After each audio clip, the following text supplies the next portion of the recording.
नमस्कार प्यारे दोस्तों, स्वागत है आपका आपके अपने प्लेटफॉर्म। मेरा नाम है सनी। जैसा कि आपको पता है कि हम लोगों का सीमेंट चैप्टर चल रहा था, जिसमें कल हम लोगों ने लैबोरेटरी टेस्ट को अच्छे से कवर किया था। आज की क्लास हम लोग उसी के आगे कंटिन्यू करने वाले हैं। तो चलिए हम लोग शुरू करते हैं आज के सेशंस को। कल हम लोगों ने लैबोरेटरी टेस्ट को अच्छे से कवर किया था। क्लास स्टार्ट करने से पहले मैं आपको एक जानकारी दे देता हूं कि जो क्लास का टाइमिंग रहता है, जो क्लास का टाइम रहता है डेली का, वो आपको YT पर देखने को मिलती है। डेली टाइम आपको 8 PM पर, ठीक है। डेली आपको शाम को 8 बजे 8 बजे आपको ये क्लास देखने को मिलती है। और इसके PDF की बात कर लेते हैं तो PDF जो आपको मिलता है वो आपको जीटेक पॉली जो है, जो जीटेक बिहार का जो मेन चैनल है जीटेक पॉली, इसको आपको प्ले स्टोर से डाउनलोड करना है। प्ले स्टोर से डाउनलोड करने के बाद जब आप इसको लॉगिन करेंगे तो लॉगिन करने के बाद आप देखेंगे कि पहली जो होम स्क्रीन होगी, इसके साइड पर आपको 3 डॉट का ऑप्शन मिलेगा कॉर्नर पे। इस पर क्लिक करेंगे। क्लिक करते ही आपको वहां पर फ्री मटेरियल्स का ऑप्शन दिखेगा। फ्री मटेरियल्स के ऑप्शंस पर जब आप जाएंगे तो वहां पर आपको एक फोल्डर मिलेगा आरंभ बैच के नाम से, ठीक है। आरंभ बैच के नाम से वहां पर आपको एक फोल्डर मिलेगा और जहां पर आपको डेली PDF वहीं पर सभी क्लासेस की ऐड होती दिखेंगी, ठीक है। तो ये जो PDF रहेंगी बिल्कुल फ्री ऑफ कॉस्ट रहेंगी। इसके लिए आपको किसी भी प्रकार का कोई चार्ज नहीं देना है। तो चलिए शुरू करते हैं फिर हम लोग अपने सेशन की। ये हो गई टाइम और PDF की बात, ठीक है। ये हम लोगों का सीमेंट चैप्टर चल रहा था। पिछली क्लास हमारे पास जो लैबोरेटरी टेस्ट थी, मोस्ट इंपॉर्टेंट टेस्ट थे। हर एक जितने भी आपके सिलेबस में टेस्ट हैं सबको हमने अच्छे वे में कवर किया था। अगर एक बार थोड़ा सा रिकैप देखें पिछली क्लास का, जो हमारे पास पिछली क्लास हुई थी उसका अगर रिकैप की बात कर लेते हैं थोड़ा सा कि हम लोगों ने क्या क्या चीजें कवर किया था, तो इसमें हमारे पास जो मेन था वो हमारे पास लैबोरेटरी टेस्ट थे। क्या थे? इसमें हम लोगों ने लैबोरेटरी टेस्ट को अच्छे से कवर किया था।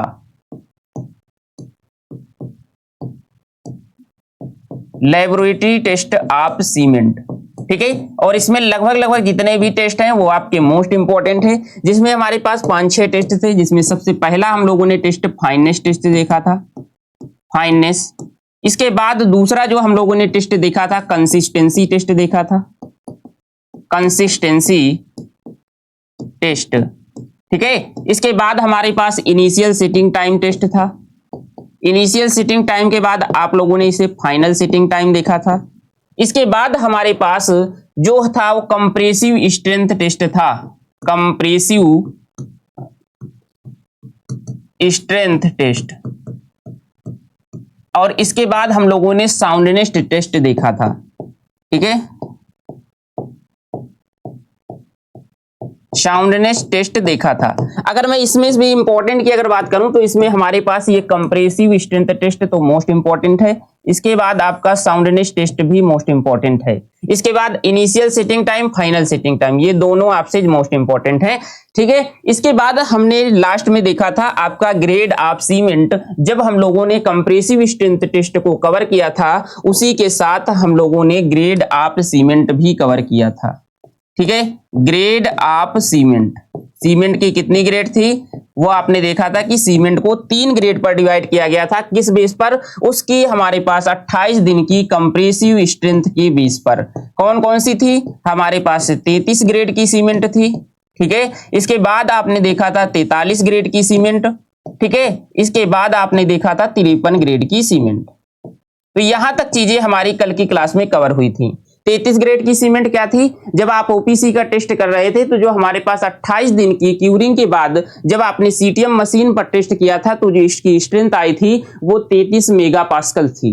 लेकिन इसकी कितनी थी? 43 मेगापास्कल्स और इसकी थी 53 मेगापास्कल्स। इस हिसाब से हम लोगों ने इसे अच्छे वे में तीनों ग्रेड को कवर किया था।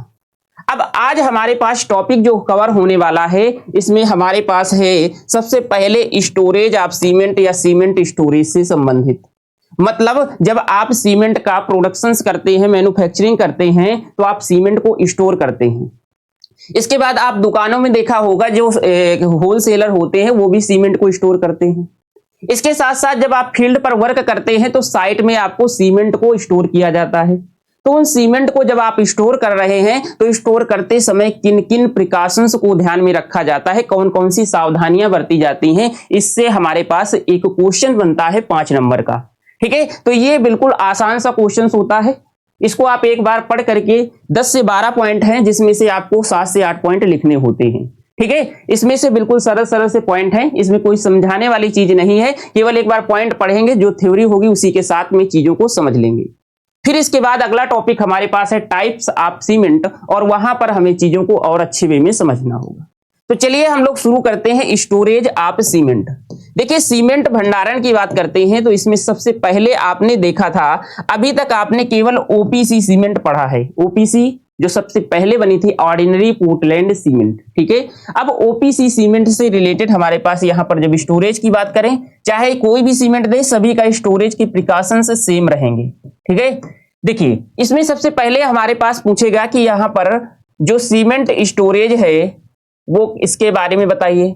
फिर आपसे पूछेगा कि जब आप फील्ड में इस सीमेंट का स्टोर कर रहे हैं तो कौन कौन सी सावधानियां रखनी होंगी। देखिए, इसमें से सबसे पहला हमारे पास है कि ऑर्डिनरी पोर्टलैंड सीमेंट बहुत महीन पिसा हुआ पदार्थ है, बहुत महीन होता है। ठीक है, इसका साइज लगभग आप देखेंगे तो वही लगभग 40 माइक्रोन एवरेज में लिया जाता है, लेकिन साइज से अभी मतलब नहीं, इसलिए यह हवा से नमी को आसानी से अवशोषित करता है। जैसे ही आप देखेंगे कि आपको जो सीमेंट है वो 2 से 3 दिन अगर खुले में ऐसे ही पड़े रहे ओपन एटमॉस्फेयर में, तो वो क्या करती है, तुरंत यहाँ पर जो जलवाष्प होती है उसको एब्जॉर्ब कर लेती है, और एब्जॉर्ब करके वहां पर लम्स बना लेती है, ढेले बना लेती है, जो हमारे पास उसकी स्ट्रेंथ क्या हो जाती है, कम हो जाती है। तो इस वजह से हमारे पास क्या है कि ऑर्डिनरी पोर्टलैंड सीमेंट बहुत महीन होता है, इसलिए हवा से नमी को आसानी से क्या करता है, अवशोषित करता है। Ordinary Portland cement is very fines ground materials therefore, इसलिए it can easily absorb moisture. Moisture का मतलब हमारे पास नमी को एब्जॉर्ब करता है, यह हमारे पास क्या, एयर से। ठीक है, तो इसमें कोई समझाने वाली चीज नहीं है। ठीक है, इसके बाद इसलिए सीमेंट को नमी और सीलन से बचाकर रखना चाहिए। अब सीलन से बचाने के लिए प्रिकॉशंस आपसे पूछेगा, अभी आगे बताएंगे। उसमें क्या होता है आप जानते हैं, सबसे पहले हमारे पास एक बंद कमरा होना चाहिए, जिसे हम लोग क्या कहते हैं, गोडाउन बोलते हैं सीमेंट के स्टोर का, इंजीनियरिंग में इसे वेयर हाउस बोलते हैं। ठीक है, उसमें क्या होना चाहिए, हवा का संपर्क नहीं होना चाहिए, वेंटिलेशन कम होना चाहिए। आप ऐसे जो सीमेंट स्टोर करेंगे तो उसके स्टोर में कौन कौन सी सावधानियां होंगी, जो हमारे पास दीवार है उसमें हम लोग क्या करेंगे, एक पॉलीथीन का लेप करेंगे। इसके बाद दीवार से हम लोग सटा करके इसको नहीं रखेंगे, 600 mm का गैप करेंगे। ठीक है, इसके बाद हमारे पास 8 जो लेयर हैं बोरी की, जब स्टोर करते हैं बैग को तो 8 लेयर से अधिक नहीं होना चाहिए। अगर 8 लेयर से अधिक आप स्टोर कर रहे हैं तो फिर अल्टरनेट क्रम में देखेंगे, तो अभी हम आगे देखेंगे। ठीक है, तो इसमें हमारे पास क्या देखा आपने देखा कि इसलिए सीमेंट को नमी और सीलन से बचाकर रखना चाहिए, क्योंकि नमी आने पर क्या होती है, इसकी सामर्थ्य कम हो जाती है और ये क्या करता है, ढेले बना लेता है। जैसे ही इसने क्या किया, जलवाष्प को एब्जॉर्ब किया और एब्जॉर्ब करते ही इसने नमी अवशोषित कर ली और ये क्या कर लिया, रिएक्शंस करके ढेले बना लेता है। सीमेंट शुड बी प्रोटेक्टेड, मतलब इसको क्या करना चाहिए, बचाना चाहिए फ्रॉम डैम्पनेस। डैम्पनेस का मतलब ही होता है सीलन। ठीक है, डैम्पनेस का मतलब एंड मॉइस्चर, मॉइस्चर का मतलब भी सीलन ही होता है। मॉइस्चर का मतलब जो जलवाष्प हो गई, वाटर हो गई, वो ही तो सीलन का कारण बनी। ठीक है, बिकॉज इट में लॉस क्या करता है, स्ट्रेंथ लॉस करता है, एंड फॉर्म क्या करता है, जनरेट करता है, फॉर्म करता है लम्स। लम्स का मतलब ढेले। ठीक है, इसके बाद आइए, विशेषकर वर्षा ऋतु में गलत भंडारण और परिवहन के कारण सीमेंट को काफी नुकसान हो सकता है। आपने देखा होगा कि जो मेन नुकसान होता है सीमेंट का, क्योंकि जब भी वर्षा ऋतु आती है, मानसून का समय आता है, उस समय हमारे पास हर जगह डैम्पनेस आपको देखने को मिलती है, सीलन।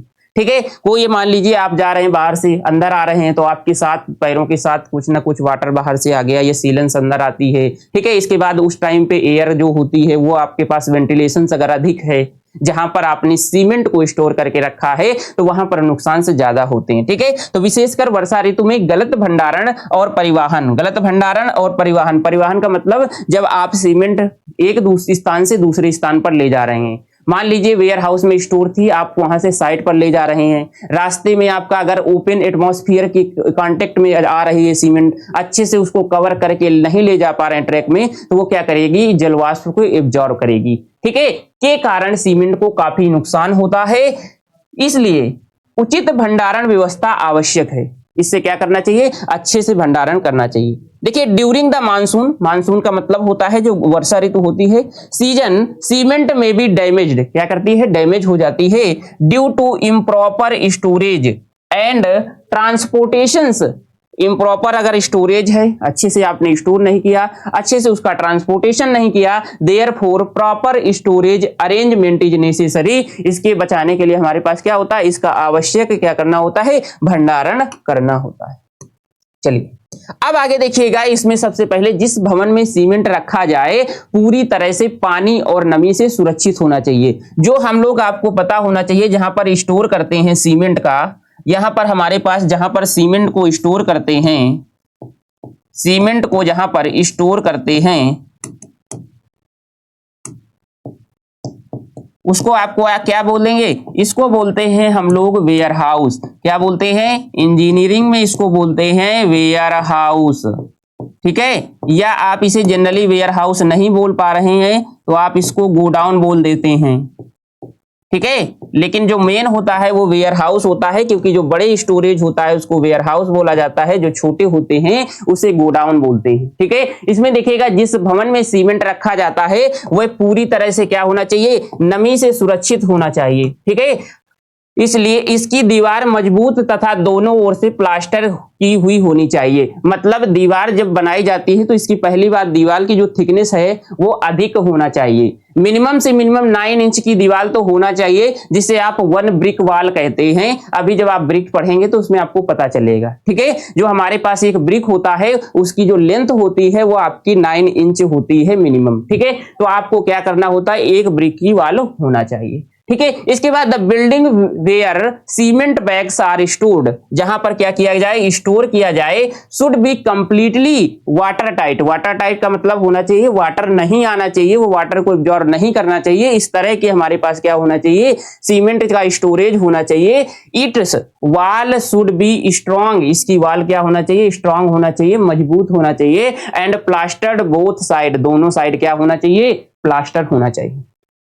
इसके बाद आप देख रहे हैं गोदाम। गोदाम का मतलब गोडाउन या वेयर हाउस की खिड़कियां सामान्यतया बंद रखनी चाहिए। पहली बात तो यह प्रयास किया जाता है कि वहां पर अधिक वेंटिलेशन हो ही ना, थोड़ा बहुत खिड़कियां मतलब बहुत कम हो, जिसमें से आप कोई भी मान लीजिए लेबर अंदर वर्क कर रहा है या सीमेंट स्टोर कर रहा है तो उसको दिख सके। लेकिन जनरली ये प्रयास किया जाता है कि वहां पर खिड़कियां बहुत कम होती हैं, ना के बराबर, ठीक है। अगर हैं भी तो उसको हमेशा क्या रखेंगे, बंद रखेंगे। फर्श मजबूत होना चाहिए, समतल और सूखा होना चाहिए ताकि सीमेंट में नमी ना पहुंचे। फर्श पहली बात तो सूखा होना चाहिए, समतल होना चाहिए। इसके साथ साथ जब आप फर्श में स्टोर करते हैं सीमेंट को, आप डायरेक्ट ऐसे फर्श में नहीं लाते हैं, इसके नीचे क्या करते हैं, आप लोग तख्ते बिछाते हैं लकड़ी के, ठीक है। लकड़ी के तख्ते बिछाते हैं जिनकी हाइट भी आपसे पूछ लेता है। हाइट वैसे जनरली यहां नहीं पूछेगा, एवरेज हाइट लगभग 200, 150 से 200 250 के राउंड रखी जाती है, ठीक है। इसके बाद हमारे पास देखेंगे the window of the shed should normally remains close. जो शेड है, जो आपका गोडाउन है, वेयर हाउस है, उसमें जो विंडो है वो हमेशा क्या करना चाहिए, रिमेन्स क्लोज रखना चाहिए। द फ्लोर मतलब फर्श शुड बी स्ट्रॉन्ग, मजबूत होना चाहिए। लेवल मतलब समतल होना चाहिए, और इसके साथ एंड ड्राई, और क्या होनी चाहिए, सूखी होनी चाहिए। So that moisture can not reach the cement, जिससे हमारे पास मॉइस्चर या हमारे पास डैम्पनेस या हमारे पास जलवाष्प सीमेंट के पास ना पहुंचे। क्लियर है। चलिए अब देखिए अगले, ये तो हो गया हमारे पास सीमेंट स्टोरेज में। जैसे आपसे पूछ लेगा कि सीमेंट स्टोरेज से आप क्या समझते हैं या इस पर टिप्पणी लिखिए, तो आप ये लिख सकते हैं। अब आपसे पूछेगा कि जब आप फील्ड पर सीमेंट को रखते हैं, स्टोर करते हैं, ऐसा तो है नहीं कि आप जब कंस्ट्रक्शन वर्क होता है तो फील्ड पर पता चले एक ट्रक पूरा लगभग 1000 बोरी के राउंड सीमेंट स्टोर करना है। ऐसा तो है नहीं कि डेली 2 बोरी लेकर के जाएंगे साइड पे, क्योंकि वहां पर बल्क में हमारे पास कंक्रीट बनाया जाता है। बल्क का मतलब अधिक मात्रा में, मास में बनाया जाता है। ठीक है, तो वहां पर जो मास में कंक्रीट बनाया जाता है, बल्क में बनाया जाता है, तो उसके लिए अधिक सीमेंट की आवश्यकता होती है, जिसमें हमारे पास स्टोर करना होता है। तो इसके लिए हमारे पास कौन कौन सी सावधानियां रखनी चाहिए, ये जनरली क्वेश्चन आपसे 5 नंबर में पूछा जाए। ठीक है, तो इसमें देखिएगा हमारे पास सीमेंट का भंडारण करते समय मेन चीज यही है कि आपको कुछ चीजें जैसे याद कर लेना है। कैसे? आप नॉर्मली देखते होंगे जब आप सीमेंट स्टोर करेंगे तो पहला तो टॉपिक यही बनता है कि जिस जगह स्टोर करने चाहिए, जो गोडाउन होना चाहिए, वो हमारे पास चारों तरफ से बंद होना चाहिए, उसमें वेंटिलेशन नहीं होना चाहिए, दीवार उसकी मोटी होनी चाहिए। इसके बाद हमारे पास जो है, जो वाल है, वाल से हमारे पास सीलन नहीं आनी चाहिए, प्लास्टर्ड होनी चाहिए। इसी के साथ साथ जो हमारे पास जो सीमेंट की वाल होंगी, जब आप इसको स्टोर करेंगे बैग को सीमेंट के, तो इससे दूर रखना चाहिए, 600 mm का गैप दिया जाता है। फिर जब आप लोग यहाँ पर स्टोर करेंगे, इसके बीच में 1 mm का गैप होना चाहिए। क्यों? क्योंकि आप सीमेंट जब निकालेंगे तो ऐसा तो है नहीं कि आपने एक साथ ऐसे पूरी सब सीमेंट ऐसे स्टोर कर दिया। स्टोर करने के बाद हो सकता है ये सीमेंट को निकालना हो तो ये काफी दिन से रखी रही हो, तो अब हमारे पास यहाँ पर अगर एक नहीं यहाँ पर सीलन एब्जॉर्ब कर लिया तो सबको एब्जॉर्ब कर लेगी। तो इसको निकालने के लिए फिर हम लोग क्या करते हैं, बीच बीच में गैप प्रोवाइड करते हैं। ये चीजें हम अभी साथ में समझेंगे और अच्छे से। ठीक है, जहां पर जैसी आवश्यकता होगी उस हिसाब से देख लेंगे। चलिए, इसमें देखिए हमारे पास सीमेंट का भंडारण करते समय निम्नलिखित सावधानियां रखनी चाहिए। कौन कौन सी हैं? The following precautions should be taken while storing the cement. जब आप सीमेंट को स्टोर कर रहे हैं, पहला नंबर हमारे पास लिखना है। इसमें हमारे पास 10 से 11 पॉइंट हैं, जिसमें जब एग्जाम में आएगा तो लगभग आपको 7 से 8 पॉइंट लिखने होते हैं। ठीक है, क्योंकि 5 नंबर का क्वेश्चन होता है और 5 नंबर में अगर आप 7 से 8 पॉइंट नहीं लिखेंगे तो फिर उतना सही नहीं होगा। ठीक है, यदि पर्याप्त स्थान उपलब्ध हो तो सीमेंट की बोरियों को 8 बोरियों से अधिक ऊंचाई तक नहीं रखना चाहिए। देखो, जब भी आप स्टोर करते हैं तो आप क्या करते हैं, एक के ऊपर एक बोरी जो होती है ऐसे, इसके ऊपर आप वो लोग ऐसे रखते हैं, एक बोरी ऐसे ऐसे ऐसे रख करके स्टोर करते हैं। लेकिन जब आप इसको अधिक से अधिक कितनी बोरी रख सकते हैं? 8 बोरी। ठीक है, ये स्टैंडर्ड वैल्यू होती है, जेईई में ये भी तक पूछी जाती है कितनी अधिक स्टोर कर सकते हैं। लेकिन अगर आपको 8 से अधिक बाई चांस स्टोर करना है, पहली बात तो करना ही नहीं है, लेकिन स्पेस अगर हमारे पास मान लीजिए कम है, तो फिर हमें अगर आवश्यकता पड़ती है तो फिर हम इसे अल्टरनेट क्रम में स्टोर करते हैं। अल्टरनेट का मतलब समझ रहे हैं कि यहां पर हमने पहले क्या किया, ये लंबाई थी और ये इसकी चौड़ाई थी, ऐसे हमने सीमेंट को स्टोर किया था। अब जब हमारे पास अगर 8 बोरियों से अधिक स्टोर करना है, यहां पर समझिएगा, अगर 8 बोरी से अगर अधिक आपको स्टोर करना है, ठीक है, यहां पर ये देखिए,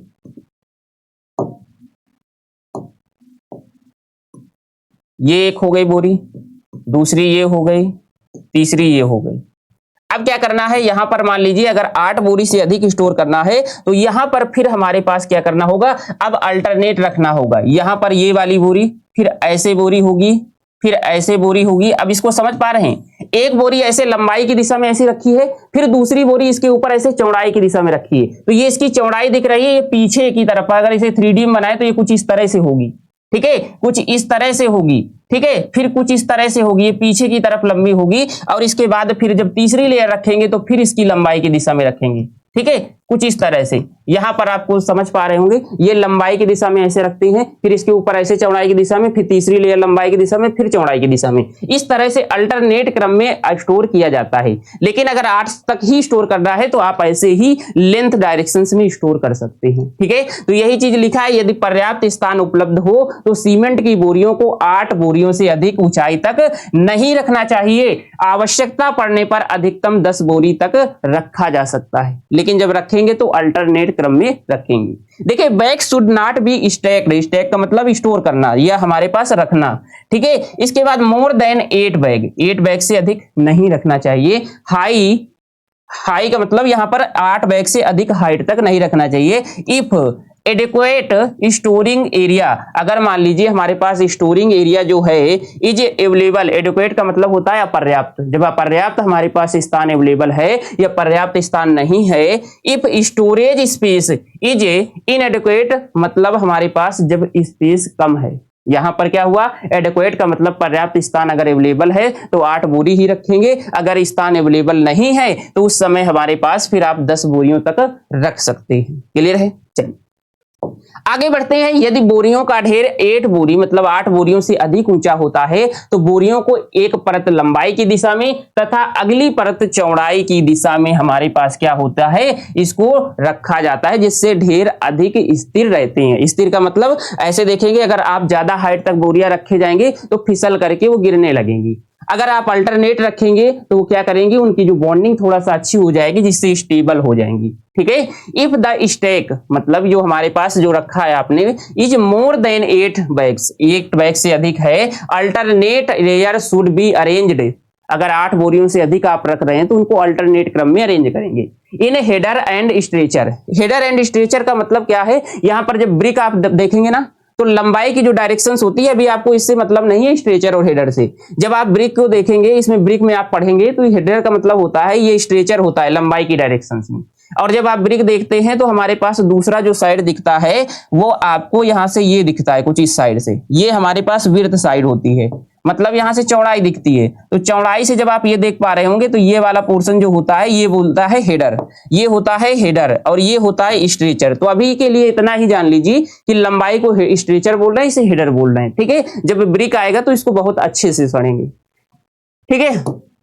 इसके बाद हमारे पास क्या होता है, stretcher and header fashions to provide better stability, अच्छी स्टेबिलिटी के लिए इस तरह से अरेंज करते हैं।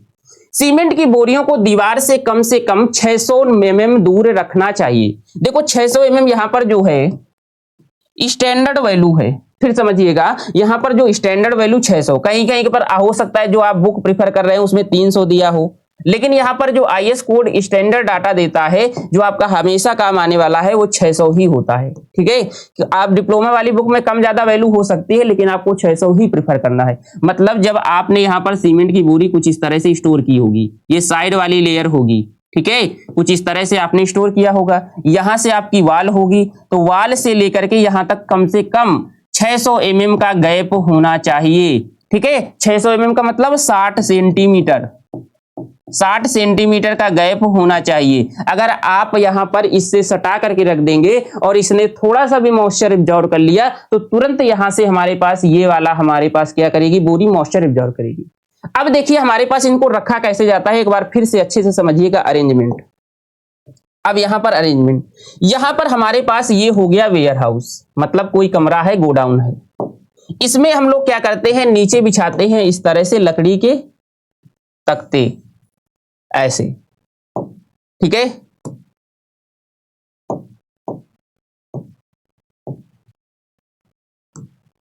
ये अब इसमें हम लोग क्या करते हैं, सीमेंट को ऐसे स्टोर करते हैं।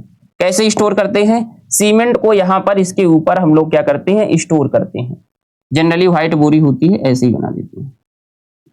ठीक है। ये 2 बोरी स्टोर किया, इसके ऊपर 2 बोरी स्टोर किया, फिर ऐसे स्टोर किया, ऐसे ही स्टोर करते हुए चले जाते हैं। ठीक। फिर क्या करते हैं, फिर अगला यहां पर 1 मीटर का गैप छोड़ते हैं।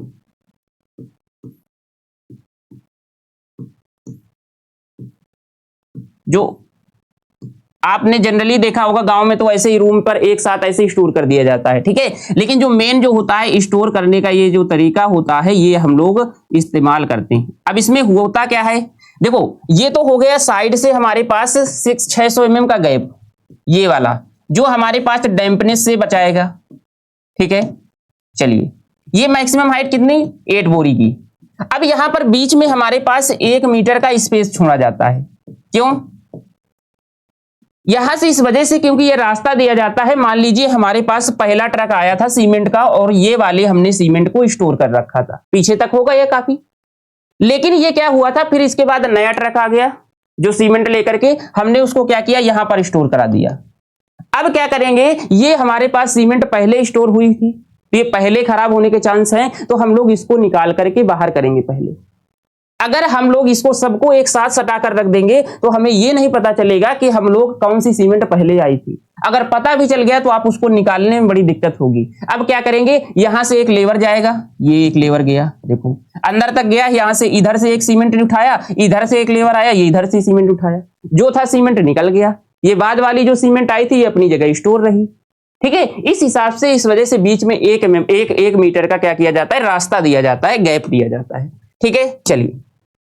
तो यहां पर आप वही चीज देख पा रहे हैं, सीमेंट की बोरियों को दीवार से कम 600 mm दूर रखना चाहिए तथा आने जाने के लिए लगभग 1 मीटर चौड़ा रास्ता छोड़ना चाहिए, जिससे आप क्या करें, इसमें आ जा सके। जो पुरानी बोरियां थी उसकी पहले आप उसको निकालकर इस्तेमाल कर सकें। इससे पुरानी बोरियों को पहले निकालना आसान होता है। ठीक है। All bags should be stored, सभी को क्या करते हैं, स्टोर करते हैं। एट लीस्ट मतलब ये मिनिमम होता है, इससे अधिक भी रख सकते हैं। एट लीस्ट 600 mm मतलब 600 mm away from the wall, away from का मतलब उससे दूर रखते हैं। एंड पासिस अबाउट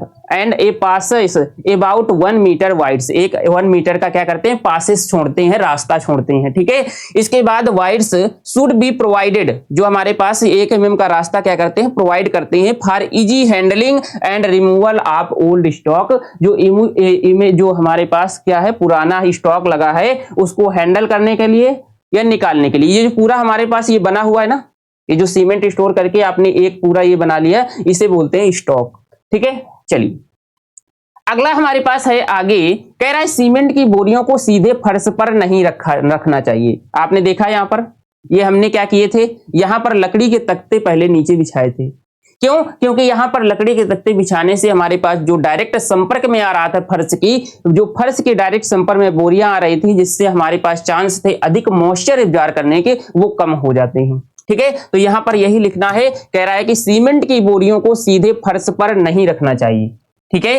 फर्श पर लकड़ी के तख्ते बिछाकर तथा उन पर प्लास्टिक सीट लगाकर बोरियां रखनी चाहिए। प्लास्टिक सीट जैसे आप कैरी बैग लेते हैं प्लास्टिक होती है ना, ऐसे ही जब आप देखे होंगे पहले जो कच्चे मकान बने करते थे तो उसमें जो छत पड़ती थी मिट्टी की, उसमें हम लोग प्लास्टिक डालते थे मोटी, वैसे ही प्लास्टिक को हम लोग क्या करते हैं, बिछाते हैं।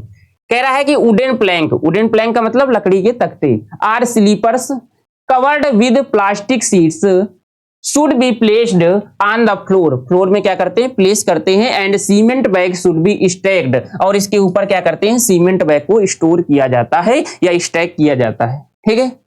हवा के संपर्क को कम करने के लिए सीमेंट की बोरी के ढेरों को एक दूसरे के निकट रखना चाहिए। एक दूसरे के निकट का मतलब आपने यहां पर देखा, यहां पर 2 बोरियों को ऐसे सटा करके रखा गया, 3 भी रख सकते हैं इधर से।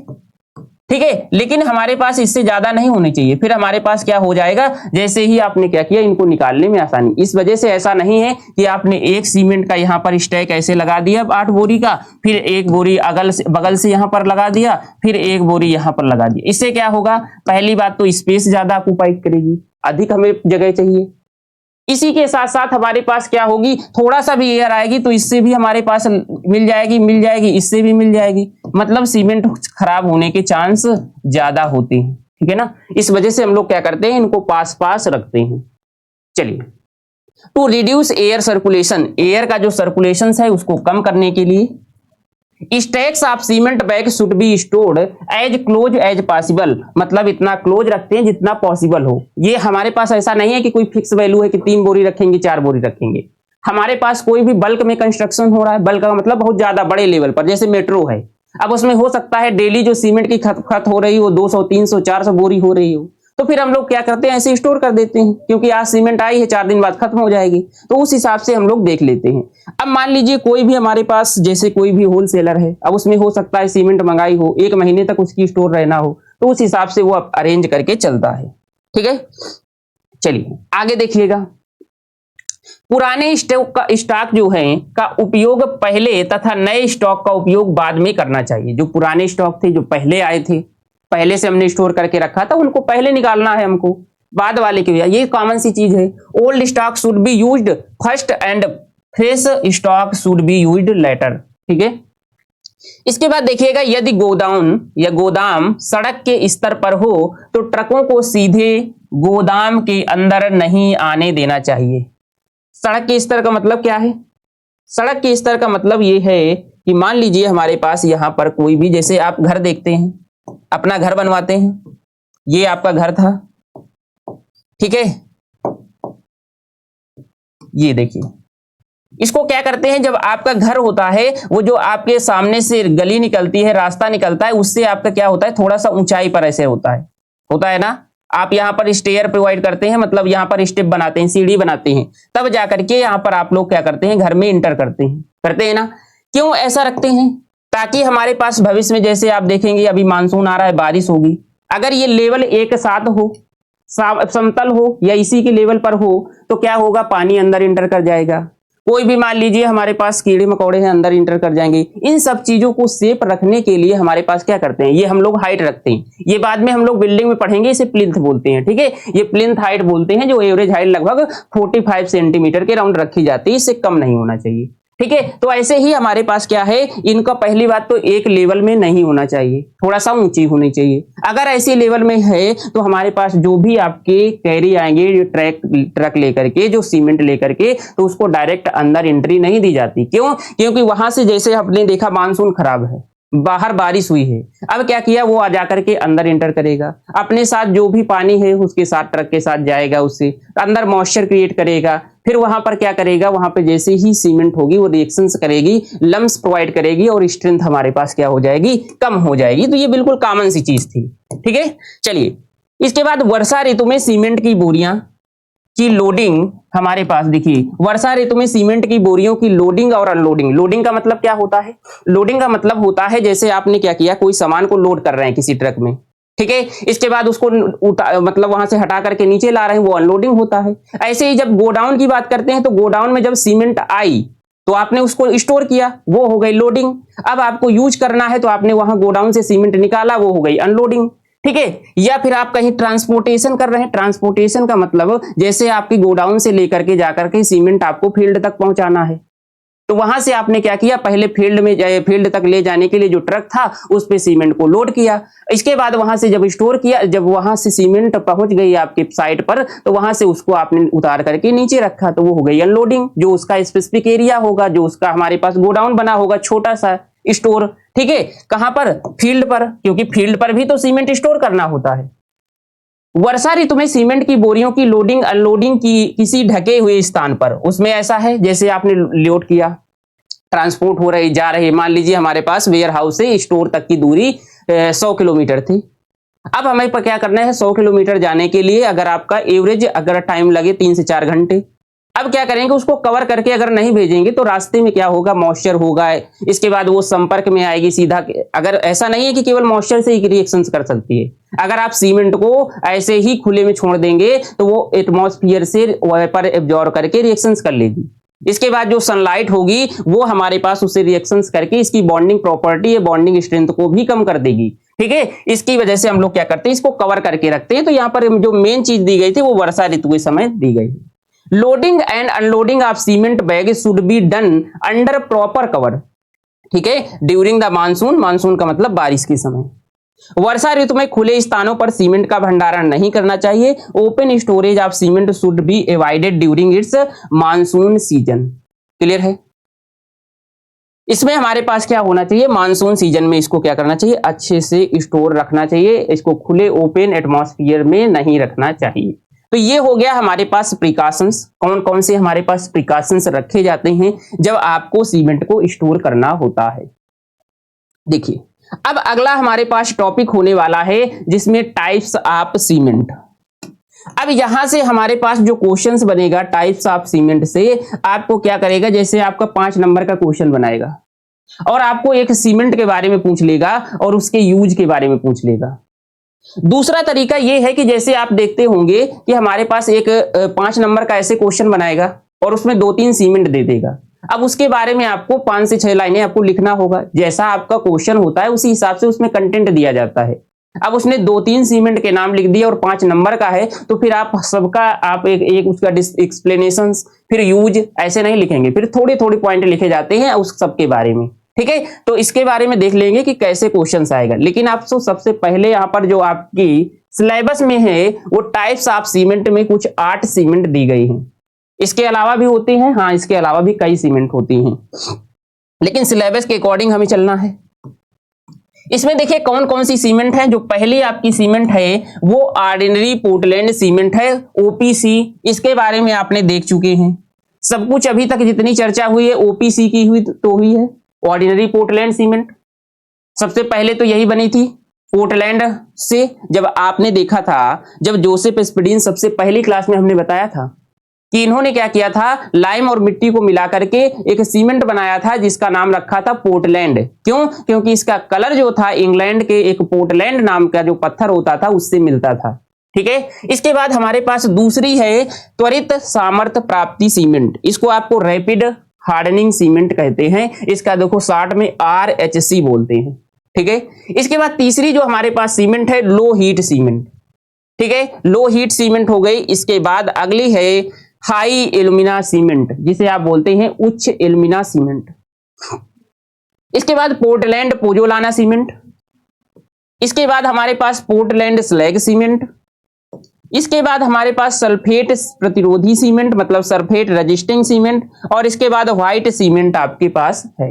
ठीक है, तो इन सब सीमेंट के बारे में आपको पढ़ना है 1 by 1। अब देखिए, इसमें हमें शॉर्ट में पढ़ना होता है कि इसको बनाते कैसे। अगर आपको इसका जो हमारे पास मैन्युफैक्चरिंग या कुछ जैसे आपको टर्म आएंगे वो आपको लगेंगे थोड़े से अजीब, लेकिन अगर आप इन चीजों को समझ लेंगे तो आप भूलेंगे नहीं। और इन चीजों को बनाने के लिए आपको बाग कंपाउंड की प्रॉपर्टी पता होना चाहिए, जो हम लोगों ने एक पूरी क्लास ली थी, बाग कंपाउंड लिया था ना। बाग कंपाउंड के बारे में अगर आपको नहीं पता है तो फिर ये चीजें आपको हमेशा रटते ही रहेंगे, समझ में नहीं आएंगी। इसमें भी समझने वाला टॉपिक है, ऐसा नहीं है कि सीमेंट पूरा रटने का ही विषय है। ठीक है, हमने बाग कंपाउंड आपको बताए थे, एक बार शॉर्ट में फिर देख लेते हैं बाग कंपाउंड रिएक्शंस। जो हमने बाग कंपाउंड देखे थे, जो सीमेंट के अंदर 4 कंपाउंड होते हैं जो आपस में रिएक्शंस करके इसको स्ट्रेंथ प्रोवाइड करते हैं, यही तो बाग कंपाउंड थे। हर एक चीज हमने डिटेल में पढ़ी थी, बिल्कुल शॉर्ट में देखेंगे ताकि आपको चीजें रिकॉल हो जाएं, आप उनको याद करके यहां पर चीजें रिलेट कर पाएं। इसमें कौन कौन से थे? हमारे पास सबसे पहला बाग कंपाउंड C3S था, C2S था दूसरा, तीसरा C3A था, चौथा हमारे पास C4AF था ना। C3S try calcium silicate, C2S die calcium silicate, C3A try calcium aluminate और C4AF टेट्रा कैल्शियम एल्यूमिनोफेराइट। ठीक है, नाम नहीं लिखेंगे क्योंकि हर एक चीज बता चुके हैं। अब आपने देखा था कि हमारे पास जो परसेंटेज भी हमने बताया था, हमने कहा था परसेंटेज आप डिप्लोमा लेवल पर याद करना चाहें तो कर सकते हैं, नहीं करना चाहें तो नहीं कर सकते हैं। इसका परसेंटेज 25 से 50%, इसका परसेंटेज था 25 से 40% और इसका परसेंट था 9 से 12% और इसका लगभग 9 से 10% था। ठीक है, लेकिन आपको उससे मतलब नहीं था। मेन हमारे पास फंक्शन ये था कि हमारे पास सबसे जल्दी रिएक्शंस कौन करता है और कौन किसके लिए रिस्पॉन्सिबल था और कौन अधिक हीट ऑफ हाइड्रेशन प्रोवाइड कर रहा था। बस ये 3 टॉपिक से आपको लेना देना था।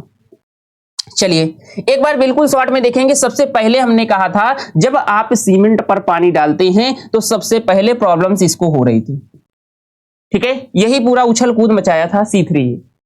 शुरुआत के 24 घंटे इसी ने क्या किया था, हलचल मचाई थी और यही हमारे पास क्या किया था, रिएक्शंस किया था। इसका पड़ोसी था ये, जैसे ही इसने हलचल शुरू की तुरंत देखते ही ये भी चालू हो गया।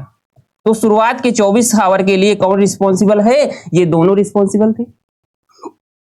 किसके लिए रिस्पॉन्सिबल थे? यहां पर बस मेन चीज ये है कि ये हमारे पास जो इनिशियल सेटिंग हो रही थी या सीमेंट की जो सेटिंग हो रही थी, इनिशियल डालिए, इनिशियल सेटिंग, मैं हार्डनिंग नहीं कह रहा हूं, सेटिंग, केवल आपकी प्लास्टिसिटी खोएगी, मतलब आप उस पर वर्क अप नहीं कर पाएंगे। ये भी हमारे पास हमने देखा था कि ये भी इनिशियल सेटिंग टाइम के लिए रिस्पॉन्सिबल था क्या। इसी के साथ साथ हमारे पास ग्रे कलर या ग्रेनिश ग्रे कलर। ठीक है, इसके बाद हमारे पास ये रिएक्शंस करता था C3S। C3S किसके लिए रिस्पॉन्सिबल था? ये हमारे पास इनिशियल स्ट्रेंथ के लिए रिस्पॉन्सिबल था क्या, मतलब प्राथमिक सामर्थ्य या प्रारंभिक सामर्थ्य।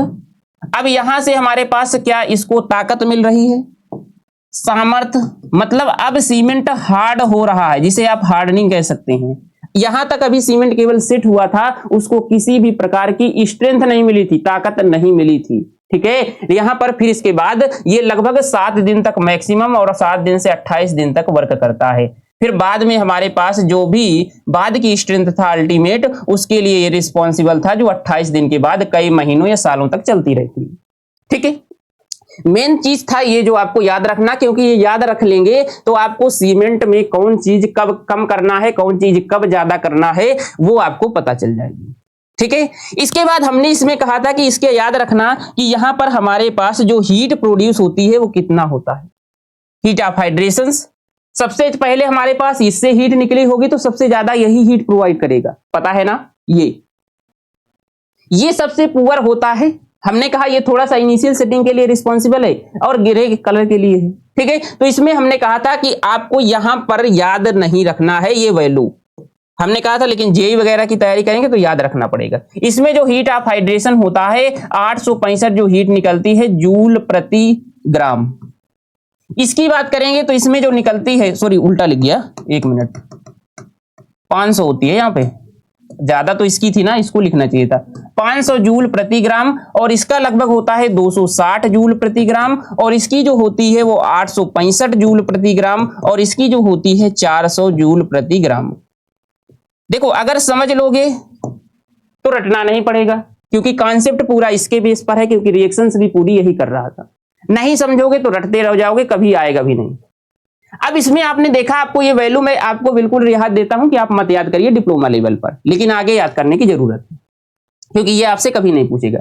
बस ये याद रखना कि सबसे ज्यादा हीट कौन प्रोड्यूस करेगा, ये, दूसरे नंबर पर आपको ये, तीसरे नंबर पर ये, और चौथे नंबर पर ये। ठीक है, बस इतना ही आपको याद रखना है।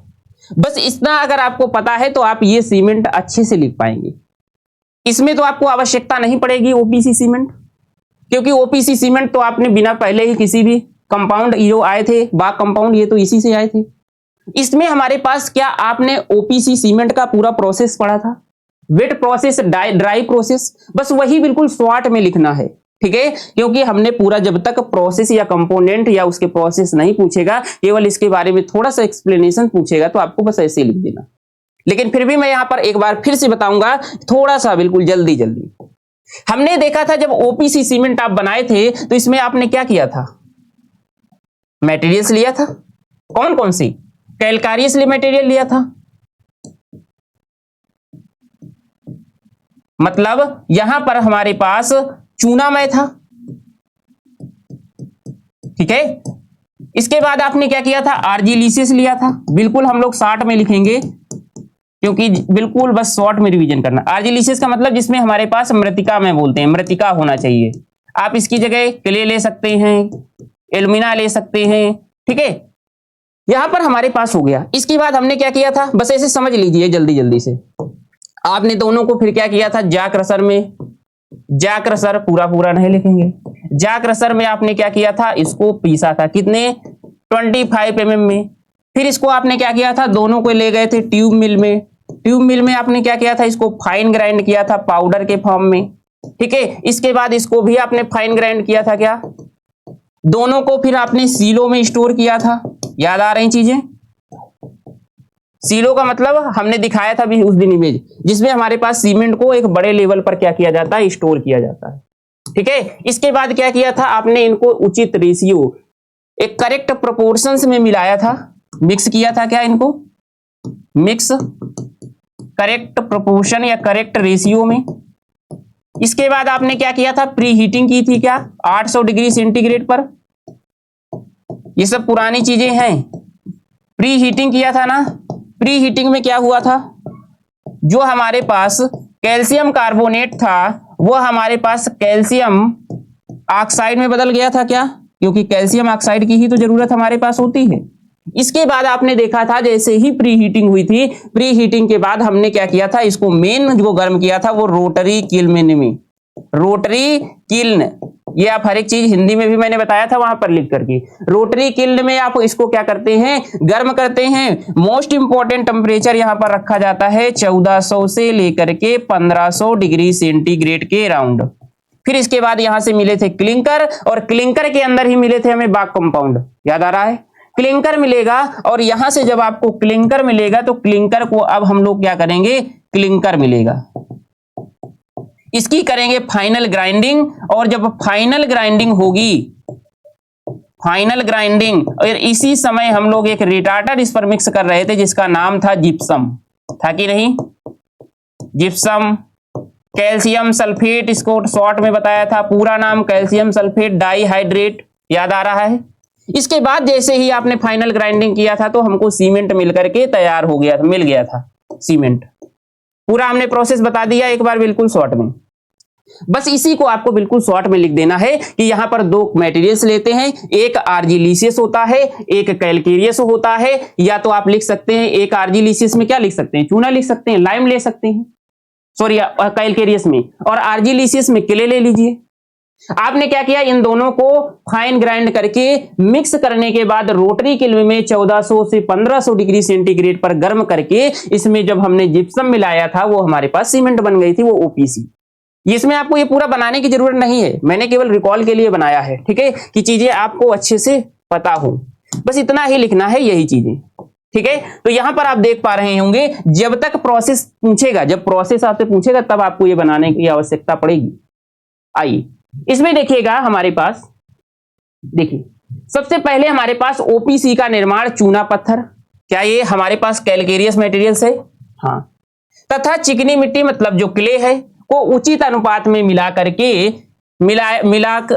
उचित अनुपात में मिलाकर किया जाता है, मतलब ये बनाने के लिए मिलाया जाता है। मिश्रण को भट्टी में, भट्टी कौन थी, रोटरी किल्न, किल्न का मतलब क्या होता है, भट्टी होता है, रोटरी, ठीक है, रोटरी किल्न, टेम्परेचर कितना 1400 से 1500 डिग्री सेंटीग्रेड, ठीक है ना, डिग्री सेल्सियस था।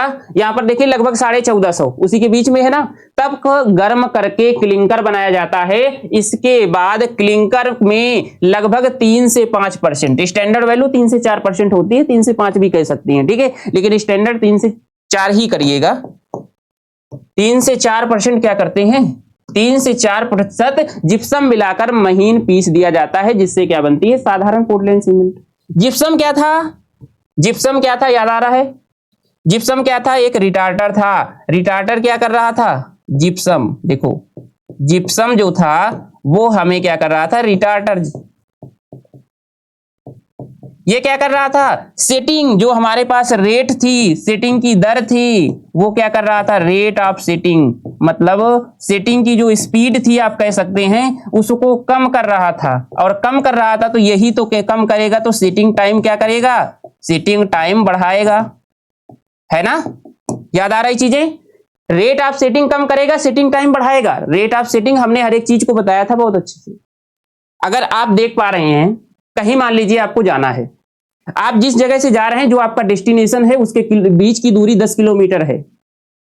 आप क्या कर रहे हैं, 2 की स्पीड से जा रहे हैं, 5 घंटे में पहुंच जाएंगे, जा रहे हैं ना 2 किलोमीटर पर आवर की, मान लीजिए पैदल जा रहे थे, हालांकि पहुंचने के लिए 1 घंटे पहुंच जाएंगे, लेकिन एग्जांपल के लिए समझ लीजिए। लेकिन आपने क्या किया, आपने क्या किया, अगर आप जो रेट है, जो आप वहां पर चल रहे हैं, जिस स्पीड से चल रहे हैं, अगर उसको कम कर दें, मान लीजिए आप पहले 2 किलोमीटर प्रति आवर से जा रहे थे, अब क्या कर रहे हैं, आप 1 किलोमीटर प्रति आवर से जाइए, बिल्कुल ऐसे लुढ़कते हुए, ठीक है। तो अब क्या करेंगे, आप अगर रेट इसकी कम कर रहे हैं या स्पीड कम कर रहे हैं तो समय बढ़ जाएगा कि नहीं, तो ये चीज रिलेट कर पा रहे हैं। यहां पर रेट ऑफ सेटिंग, जो सेटिंग की स्पीड है वो क्या हो रही है, कम हो रही है।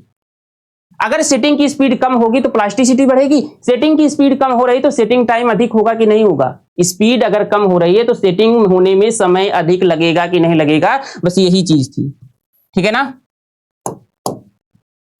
चलिए इसमें देखिए, OPC manufactured by mixing limestone, इसको क्या करते हैं, लाइमस्टोन मिक्स करते हैं, and clay is suitable proportions, मतलब एक करेक्ट प्रोपोर्शंस में, the mixture is heated in kiln, इसको क्या करते हैं, भट्टी में, किल्न में गर्म करते हैं, अबाउट कितना 1400 से 1500 डिग्री सेंटीग्रेड, ये 1450 लिख दीजिए, टू प्रोड्यूस क्लिंकर। अब क्लिंकर बनेगा, क्लिंकर जैसे ही बना, आप इसको फाइनल जब ठंडा करने के बाद ग्राइंड करते हैं तो उस समय मिलाते हैं gypsum. The clinker is then ground with, ground नहीं होगा यहां पर, ग्राइंड होगा, ठीक है, इसको सुधार दे रहे हैं, टाइपिंग हिस्ट्री, यहां पर जब इसको आप करेंगे ग्राइंड,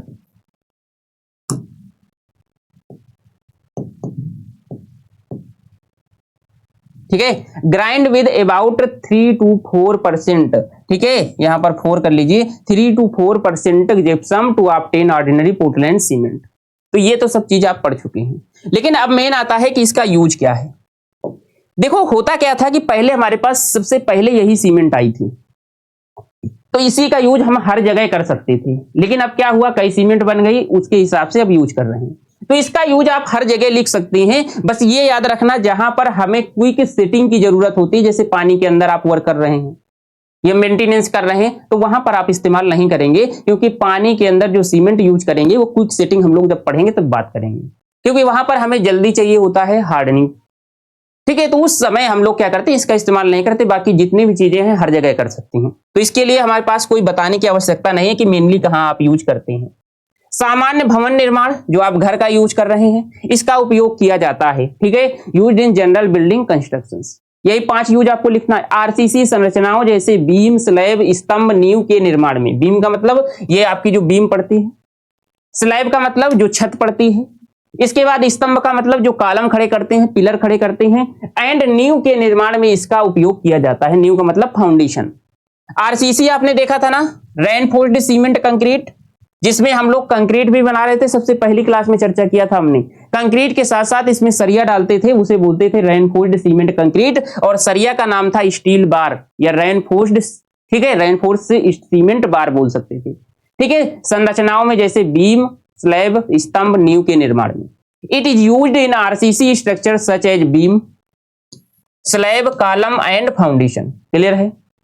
चलिए, सड़कों एवं पुलों के निर्माण में इसका उपयोग किया जाता है, ठीक है। ये पहले हमारे पास सड़कों के निर्माण में उपयोग किया जाता था, लेकिन अब क्या होता है, जैसे सड़क है, अगर आप ऑर्डिनरी पोर्टलैंड सीमेंट का इस्तेमाल कर लेंगे तो वहां पर सड़कों में क्या होता था कि इतनी जल्दी ये स्ट्रेंथ गेन नहीं कर पाएगा।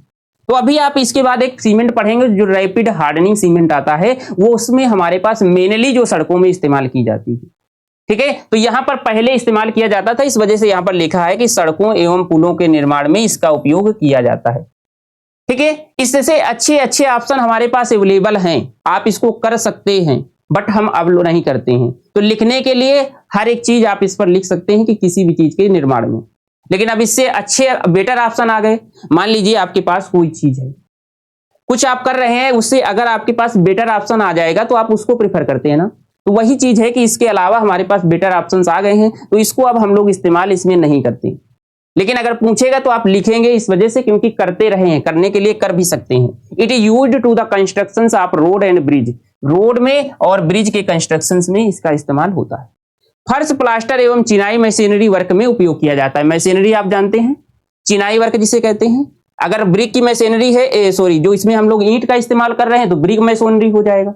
अगर मान लीजिए दीवार बना रहे हैं, उसमें हमारे पास पत्थर का इस्तेमाल कर रहे हैं, स्टोन का इस्तेमाल कर रहे हैं, तो स्टोन मशीनरी हो जाएगा, ठीक है। सामान्य इंजीनियरिंग एवं सार्वजनिक निर्माण कार्यों में इसका उपयोग किया जाता है। सार्वजनिक निर्माण कार्य, it is used to general engineering and public constructions work. Public constructions work क्या होता है? पब्लिक का मतलब होता है जिसे हर व्यक्ति यूज कर सके। पब्लिक का मतलब ही होता है सरकारी, ठीक है, जिसमें किसी भी व्यक्ति को कोई पर्सनालिटी ना दी गई हो। आप देखते हैं सीएचसी, जो आपके हॉस्पिटल होते हैं सरकारी, उसमें क्या किसी को बाउंडेशन होता है क्या? वो पब्लिकली होता है। आपने देखा होगा जो सरकारी कॉलेज होते हैं ये पब्लिकली होते हैं, ठीक है। इसमें किसी पर्सन को, स्पेसिफिक पर्सन का ऐसा नहीं है कि कोई स्पेसिफिक पर्सन ही वहां पर जाएगा, सबके लिए अलाउ है। तो ये हमारे पास यहाँ पर 5 यूज आपको याद रखने हैं, इसमें किसी भी चीज को याद रखने की आवश्यकता नहीं है। ओपीसी आपने अच्छे से पढ़ा है, ये यूज में कुछ भी लिख सकते हैं। फिर अगली हमारे पास आती है सीमेंट आती है, जिसे रैपिड हार्डनिंग सीमेंट कहते हैं। क्या बोलते हैं? Rapid hardening cement. नाम से पहले याद रखिए इसका नाम क्या है, और नाम के आधार पर ही इसका काम है। नाम है रैपिड हार्डनिंग सीमेंट, मतलब जो रैपिड का मतलब तेजी से, हार्ड का मतलब जो हार्ड हो, स्ट्रेंथ गेन करे, तेजी से जब स्ट्रेंथ गेन करेगी वो सीमेंट, ठीक है। अब हमने इसी वजह से आपको अभी बाग कंपाउंड रिकॉल कराया था, ठीक है। अब बाग कंपाउंड में आपने देखा कि जब हमने 4 बाग कंपाउंड देखी थे, पहला था हमारे पास C3S, दूसरा था C2S, तीसरा था हमारे पास C3A और चौथा था हमारे पास C4A। बोलो, हमने कहा था ये चीजें आपको थोड़ा सा टफ लगेंगी जब सीमेंट देखेंगी। अगर ये बाग कंपाउंड याद है तो आपको एक भी टफ नहीं लगेंगी। इसके वर्क हमने बताया था कि ये दोनों तो था सेटिंग के लिए जिम्मेदार, था कि नहीं, सेटिंग के लिए। और सेटिंग का आप शुरू से सुनते आ रहे हैं कि सेटिंग का मतलब स्ट्रेंथ नहीं होता है। स्ट्रेंथ तभी मिलेगी जब सीमेंट हार्ड होगी, ठीक है, जब वो हमारे पास हार्ड होगी तभी मिलेगी स्ट्रेंथ, तभी मिलेगी जब वो हार्ड होगी। अब यहां पर नाम है रैपिड हार्डनिंग, इसका मतलब हमें पहले जल्दी से क्या चाहिए, सीमेंट को हार्ड करना है। क्यों? क्योंकि हमें जल्दी से इसकी स्ट्रेंथ चाहिए। अब आपको पता है कि ये इनिशियल स्ट्रेंथ के लिए मेन तो ये जिम्मेदार था, इनिशियल जो हमारे पास स्ट्रेंथ के लिए जो जिम्मेदार था वो मेन तो यही था, यही तो था मेन स्ट्रेंथ के लिए जिम्मेदार। तो अगर मुझे इनिशियल स्ट्रेंथ चाहिए तो अगर मैं इसकी मात्रा को अधिक कर लूं, बढ़ा दूं सबकी तुलना में, बोलो, इसकी मात्रा को बढ़ा दूं, तो इसकी मात्रा को अगर बढ़ा दूंगा तो क्या मुझे स्ट्रेंथ जल्दी मिल जाएगी? तो ये चीज रटने वाली नहीं है। क्यों ये इसको बढ़ाया गया, आपको समझ में आ गया? क्योंकि भाई यही तो स्ट्रेंथ दे रहा है, और स्ट्रेंथ कब मिलती है, जब हार्ड होता है। अच्छा, मिल गई स्ट्रेंथ। दूसरी चीज आपने जब देखा था, हमने फाइननेस पढ़ाया था, फाइननेस जब पढ़ाया था तो हमने कहा था कि अगर फाइननेस सीमेंट की अधिक है, मतलब सीमेंट अधिक फाइन है, अगर सीमेंट अधिक फाइन है तो इसका स्पेसिफिक सरफेस एरिया, ठीक है ना, विशिष्ट पृष्ठीय क्षेत्रफल, आपने देखा था क्या होता था, 1 किलोग्राम सीमेंट ले रहे थे, उसको सरफेस पर अप्लाई कर रहे थे, जितना एरिया कवर कर रहा था वही था स्पेसिफिक सरफेस एरिया। महीन अगर सीमेंट है तो उसका स्पेसिफिक सरफेस एरिया भी अधिक होगा, स्पेसिफिक सरफेस एरिया भी अधिक होगा। हमने इसकी यूनिट भी बताई थी, ठीक है। यूनिट क्या थी, आपने क्या किया, 1 केजी सीमेंट लिया था, इसको पूरे सरफेस पर अप्लाई किया था, जितना उसने क्या किया था, एरिया कवर किया था, तो मीटर स्क्वायर पर केजी कह सकते हैं, या सेंटीमीटर स्क्वायर प्रति ग्राम कह सकते हैं ईसीजी में। अब आपने कहा था जब स्पेसिफिक सरफेस एरिया अधिक होता है तो ये रिएक्शंस भी क्या करती है, फास्ट करती है, हीट ऑफ हाइड्रेशन भी अधिक करती है, तेजी से दे देती है, मतलब फास्ट रिएक्शन होगा तो क्या ये सेटिंग भी फास्ट होगी, बोलो। अगर फास्ट रिएक्शंस कर रहा है, स्पेसिफिक सरफेस एरिया भी अधिक है, रिएक्शंस फास्ट कर रहा है, तो क्या सेटिंग भी फास्ट होगी, और सेटिंग भी फास्ट होगी तो इसका मतलब हार्ड भी फास्ट होगा। देखो, रटने के लिए तो ऐसे रटा दिया जाता है, लेकिन इसके पीछे का लॉजिक समझो कि आखिरकार ये हमें अधिक फाइन क्यों किया गया। अधिक फाइन कर देंगे तो हमें जल्दी स्ट्रेंथ मिल जाएगी, क्यों, क्योंकि सीमेंट को हमें रैपिड हार्ड कराना है। तो 2 पॉइंट आपको बस याद रखने हैं। इसको सबसे पहले इसकी फाइननेस अधिक होना चाहिए। फाइननेस अधिक क्यों होना चाहिए, फाइननेस अधिक क्यों होने का रीजन आपने देखा, क्योंकि हमारे पास स्पेसिफिक सरफेस एरिया अधिक होगा, स्पेसिफिक सरफेस एरिया अधिक होगा तो हमारे पास सेटिंग भी तेजी से होगी, और सेटिंग तेजी से होगी तो हार्डनिंग भी तेजी से होगी। दूसरा हमने कहा ये हमारे पास मेन स्ट्रेंथ के लिए जिम्मेदार था। अगर मेन यही स्ट्रेंथ के लिए जिम्मेदार है तो मेन स्ट्रेंथ के लिए अगर ये जिम्मेदार है तो इसकी मात्रा को बढ़ा देंगे। क्या याद करने के बाद आपको रटने की आवश्यकता पड़ी क्या? नहीं। आ जाओ, रैपिड हार्डनिंग सीमेंट का निर्माण साधारण पोर्टलैंड के समान ही होता है। प्रोसेस तो भाई सेम ही रहेगा ना, ये जो प्रोसेस हो बनाने का सबका सेम रहेगा, बस उसमें किसी मात्रा को बढ़ाना होता है, किसी की मात्रा को घटाना होता है, बोलो। तो यहां पर हमने क्या किया, यहां पर जब बात किया हमने, यहां पर इसकी मात्रा को हमने क्या किया, पहला बढ़ाया और इसको अधिक फाइन ग्राइंड कर दिया। लेकिन इसमें C3S की मात्रा अधिक कर दी जाती है। क्या कर दी जाती है? अधिक कर दी जाती है। अब इसकी मात्रा अधिक कर दी गई तथा क्लिंकर को अधिक महीन पीसा जाता है। महीन पीसने का कारण यह है, अधिक महीनता के कारण हाइड्रेशन की दर बढ़ जाती है। यहां पर हाइड्रेशन स्पेसिफिक सरफेस एरिया था, रिएक्शन तेजी से होगा, हीट जल्दी प्रोड्यूस करेगा, हीट जल्दी प्रोड्यूस करेगा, रिएक्शन तेजी से हो रही है, सेटिंग भी फास्ट होगी, सेटिंग भी फास्ट होगी तो हार्डनिंग भी फास्ट होगी, ठीक है। तथा क्लिंकर को महीन पीसने के बाद अधिक महीनता के कारण हाइड्रेशन की दर भी क्या हो जाती है, बढ़ जाती है, और प्रारंभिक सामर्थ्य शीघ्र प्राप्त होती है। यही चीज आप इंग्लिश में देख लीजिए। रैपिड हार्डनिंग सीमेंट, जिसे आप RHC बोलते हैं, is manufactured in the same way of ordinary Portland. OPC की तरह ही हम इसको क्या करते हैं, मैन्युफैक्चर्ड करते हैं। But it contains high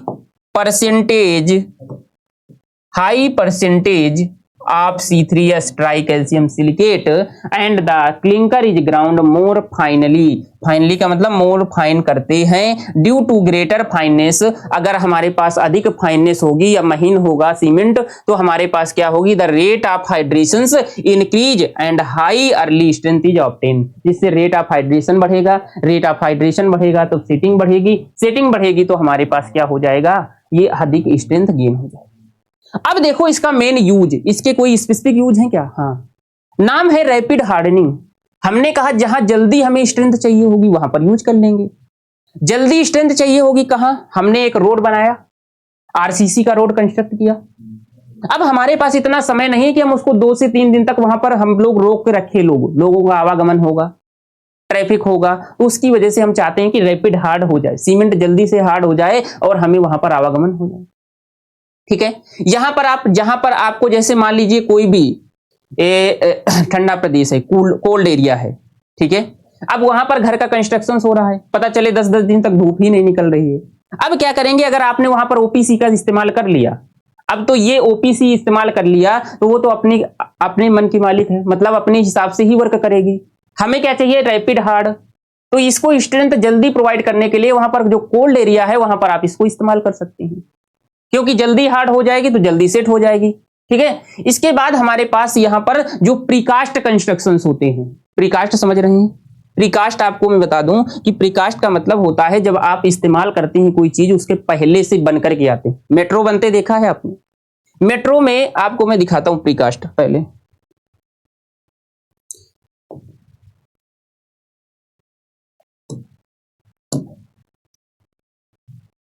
precast,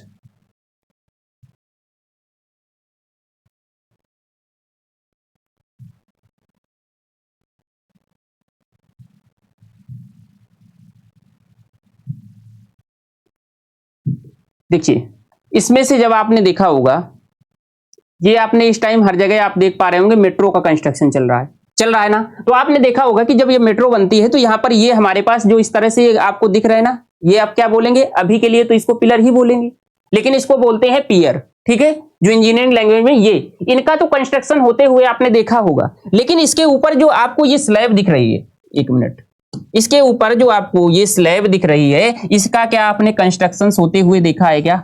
नहीं देखा होगा। छोटे छोटे ब्रिज बन रहे हैं तो वहां पर कंस्ट्रक्शन किया जाता है, लेकिन आप देख रहे होंगे कि आप कल गए थे तो यहां पर ये दोनों पियर कंस्ट्रक्ट हो गए थे। हो सकता है आप सुबह फिर गए तो ये पता चले इसके ऊपर ये डेक भी रखी हुई दिखी। क्या रात भर में कंस्ट्रक्शन हो जाएगा? नहीं, ये पहले से कंस्ट्रक्ट किए जाते हैं। हमारे पास जो इंडस्ट्री होती है पहले से कंस्ट्रक्ट करके रखती है, बस इसको आकर के यहां पर प्लेस करना होता है, तो रात में वो मशीनों द्वारा प्लेस कर दिया जाता है। तो हुआ क्या, यही होते हैं प्रीकास्ट, जो पहले से कास्ट किए गए हैं। प्रीकास्ट, पहले से ही कास्टिंग इसकी हो चुकी है, यही हमारे पास क्या होते हैं? प्रीकास्ट। और इनके लिए हमारे पास क्या उनसे इस्तेमाल हो रही है? सीमेंट। वही हमारे पास आरएचसी का इस्तेमाल हो रहा है, रैपिड हार्डनिंग का। ठीक है,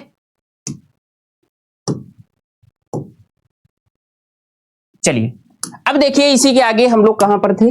हम लोग यहां पर थे कि हमारे पास जो रैपिड हार्डनिंग का इस्तेमाल कहां कहां होता है। तो आपने देखा जहां पर रोड का कंस्ट्रक्शन हो रहा था, ठीक है, इसके बाद जहां पर हमारे पास कोई कोल्डर एरिया था जहां पर ठंडा मौसम रहता था, इसके बाद कोई प्रीकास्ट कंस्ट्रक्शन हो रहा है, या कोई स्पीडी वर्क होना है, मतलब अधिक हमें जल्दी चाहिए कोई वर्क, तो आप वहां पर इस्तेमाल कर सकते हैं। ठीक है, तो चलिए आइए इसको देखिए क्या क्या लिखना है। सड़कों एवं राजमार्गों के निर्माण में इसका उपयोग किया जाता है। ठीक है, जहां कम समय में यातायात चालू करना आवश्यक हो।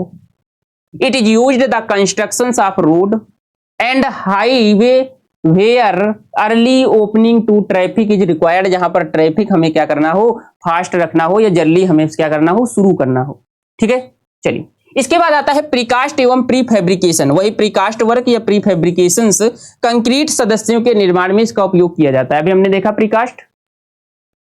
It is used in manufacture of precast and pre fabrication concrete member. ठीक है, चलिए इसके बाद आता है शीत प्रदेशों, जो कोल्ड एरिया है, कोल्ड वेदर रीजन है, में निर्माण कार्यों के लिए इसका उपयोग किया जाता है, जहां प्रारंभिक सामर्थ्य शीघ्र प्राप्त होती है। मतलब जहां पर हमारे पास इनिशियल स्ट्रेंथ जो है वो हमारे पास जल्दी प्राप्त हो जाती है। इसके बाद आते हैं हमारे पास अगला मरम्मत कार्यों, क्योंकि हमें चाहिए, मान लीजिए हमारे पास रोड थी, ये एक हमारे पास रोड बनी हुई थी, ठीक है, आरसीसी की थी। आरसीसी का मतलब आपने देखा होगा कंक्रीट की रोड, जहां पर उस जगह जहां पर मान लीजिए आपका रोड बनते हुए जा रहा है, कहीं पर बीच में गांव आ गया या कोई भी हमारे पास ऐसा आ गया जहां पर लोग ज्यादा इस्तेमाल कर रहे हैं, लोग रह रहे हैं, तो वो क्या करते हैं? ज्यादा पानी वगैरह इस्तेमाल करते हैं, रोड में फैलाते हैं। इस वजह से हम लोग क्या करते हैं, वहां पर हम लोग यहाँ पर प्रेफर करते हैं कि कंक्रीट की रोड को प्रोवाइड किया जाए। अब यहाँ पर बीच में आ गए पैचेज। पैचेज का मतलब रास्ते से यहाँ पर निकल रहे थे ट्रैक और यहाँ पर हो गया गड्ढा। अब इसकी हमें क्या करना है, इसकी करना है हमें मरम्मत वर्क, जो मैं इसको हम लोग क्या करना है, मेंटेनेंस करना है।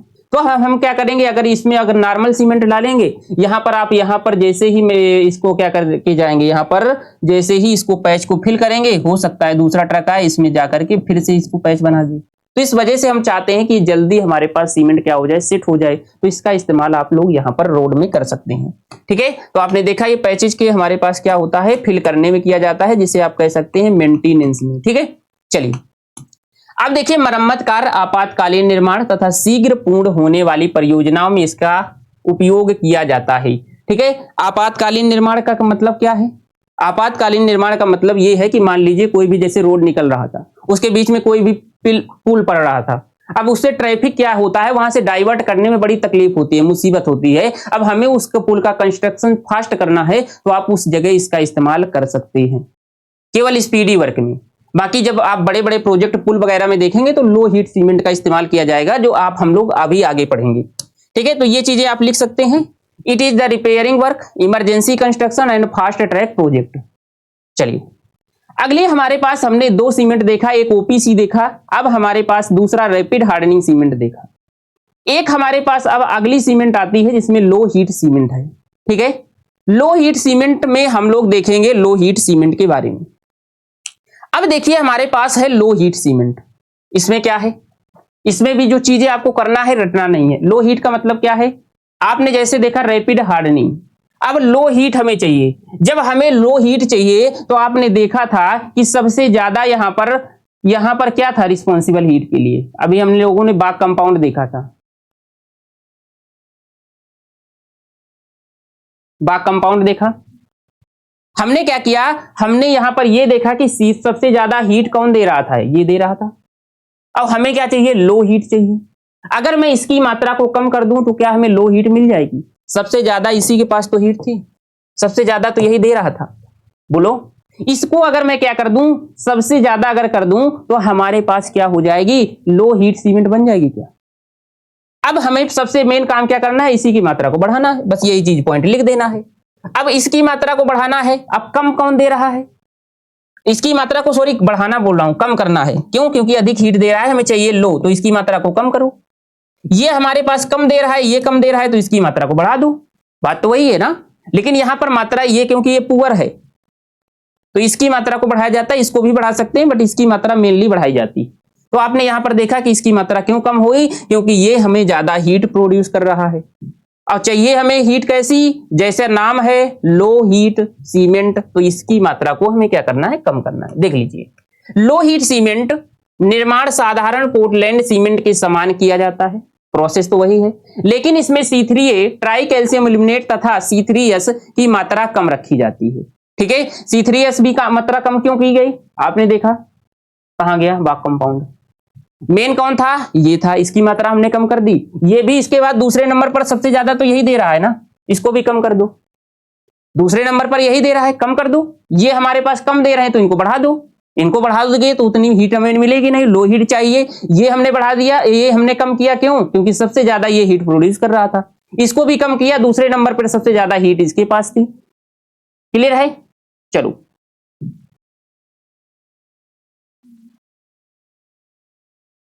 यहां पर क्या हो गया, यहां पर हमारे पास इन दोनों की मात्रा को कम किया तथा C2S की मात्रा को अधिक कर दिया। ठीक है, इसके कारण क्या हुआ, हाइड्रेशन की ऊष्मा कम हो गई।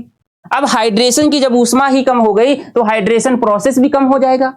हाइड्रेशन प्रोसेस भी कम हो जाएगा, तो हाइड्रेशन जब प्रोसेस कम हो जाएगा बेटा, तो हाइड्रेशन प्रोसेस से हमारे पास सेटिंग भी हमारे पास स्लो होगी, और जब सेटिंग भी स्लो होगी तो वहां पर हमारे पास क्या होता है, जब सेटिंग स्लो होगी तो स्ट्रेंथ भी अच्छी मिलेगी। आपने एक चीज देखा था जब मैंने बताया था हीट ऑफ हाइड्रेशन के बारे में, तो हमने कहा था कि हम चाहते हैं, हम हमेशा ये चाहते हैं कि हमारे पास जो हीट ऑफ हाइड्रेशन हो उसकी जो रेट है, दर हो, वो स्लो होना चाहिए। हमने कहा था अगर एकदम हीट प्रोड्यूस होगी तो हमारे पास, अगर अधिक हीट प्रोड्यूस हो रही है तो अधिक हीट प्रोड्यूस होगा तो हमारे पास अधिक वहां से गैसेस निकलेंगी और हमारे पास जो स्ट्रक्चर हो जाएगा उसमें क्रैक्स पड़ जाएंगे। ठीक है। तो क्या इस इस्तेमाल हमारे पास अगर स्लो स्लो इस्तेमाल हो रहा है, कंस्ट्रक्शन वर्क हो रहा है, या स्लो हमारे पास हीट ऑफ हाइड्रेशन हो रहा है, तो वहां पर हमारे पास स्ट्रेंथ ताकत अधिक मिलती है। तो आपने जैसे अभी देखा कि यहां पर अधिक ताकत मिलती है, जैसे आप देखेंगे क्विक सेटिंग सीमेंट वगैरह, अब तो उसको जल्दी फास्ट कराना होता है, क्विक सेटिंग आपको कराना होता है, तो क्या वो उसका इस्तेमाल नहीं करेंगे? करते हैं, जैसा हमारे पास वर्क होता है। अब मान लीजिए हमने अभी कहा कि स्पीडी कंस्ट्रक्शन करना है, तो वहां पर रेट ऑफ हाइड्रेशन तो हमें बढ़ाना होगा, तो बढ़ाना होगा तो इसका मतलब क्रैक्स डेवलप होंगे। मन में डाउट आएगा ना? एक बार फिर समझिए, हमने कहा कि हम हमेशा चाहते हैं कि जो रेट ऑफ हाइड्रेशन हो, वो रेट ऑफ हाइड्रेशन हो, मतलब इसकी दर हो, सेटिंग की दर हो, जो हाइड्रेशन अगर अधिक है तो दर अधिक होगी। रेट ऑफ हाइड्रेशन हम लोग अधिक हमेशा चाहते हैं कि लो हो, क्योंकि लो होगा तो इसमें सेटिंग भी हमारे पास क्या होती है, सेटिंग का मतलब हमारे पास सीमेंट सेटिंग एंड हार्डनिंग भी हमारे पास क्या होती है, हार्डनिंग भी हमारे पास क्या होती है, धीमे धीमे होती है। जब हार्डनिंग और ये दोनों धीमे होगा तो हमारे पास स्ट्रेंथ भी अच्छी गेन करेगा, स्ट्रेंथ भी अधिक होगी। हम लोग कहते हैं ना कि कोई व्यक्ति जितने स्लो स्लो आगे बढ़ता है, वो भी हमारे पास क्या होता है, एक पोजीशन पर जाने पर स्टेबल रहता है। जो ऐसे ही 2 नंबर से पहुंच जाता है, वो क्या करता है, जल्दी गिर जाता है। तो बस ऐसे ही समझ लीजिए इसको भी। लेकिन फिर आपके मन में डाउट आएगा कि सर अभी तो आपने कहा कि यहां पर heat of hydration rapid hardening में बढ़ा रहे थे, तो ये तो फिर बिल्कुल उल्टा हो गया। हमारे मन में डाउट आ गया कि रैपिड हार्डनिंग सीमेंट या आप क्विक सेटिंग पढ़ेंगे तो फिर उसके लिए हमारे पास यहां पर तो हीट ऑफ हाइड्रेशन अधिक आएगा, तो हीट ऑफ हाइड्रेशन अगर यहां पर अधिक हो रहा है तो इसका मतलब जो रेट ऑफ हाइड्रेशन भी अधिक होगा। ठीक है, रेट ऑफ हाइड्रेशन भी अधिक होगा। अब रेट ऑफ हाइड्रेशन भी अधिक होगा तो इसका मतलब यहां पर फिर आपको क्रैक्स हो जाने चाहिए। लेकिन इसके लिए हमारे पास क्या होता है, कुछ एडमिक्सचर्स आपको आगे मैं पढ़ाऊंगा, वहां पर वो इस्तेमाल किए जाते हैं, जिससे हमारे पास ये रेट ऑफ हाइड्रेशन भी तेजी से होने के बावजूद भी हमारे पास वहां पर क्रैक्स नहीं आते। ठीक है, इस वजह से हमारे पास यहां पर इस वजह से इसको इस्तेमाल किया जाता है। ऐसे होगा तो फिर यहां तो क्रैक्स डेवलप हो जाएंगे, तो स्ट्रेंथ कम हो जाएगी, तो फिर तो बेकार हो जाएगा। ठीक है, तो जो मन में आपको डाउट आया होगा वो मैंने आपको यहां पर पहले ही कवर करा दिया है। ठीक है, क्यों ऐसा होता है, यहां पर हमारे पास हम चाहते हैं, अगर हमारा बस चले तो हम चाहते हैं कि हमारे पास कोई भी हाइड्रेशन प्रोसेस हो जो सीमेंट का, वो स्लो हो। स्लो अगर होगा तो वहां से जो रेट होगी वो स्लो है, तो हीट भी धीरे धीरे प्रोड्यूस होगा, तो स्ट्रेंथ भी अच्छे से गेन करेगा।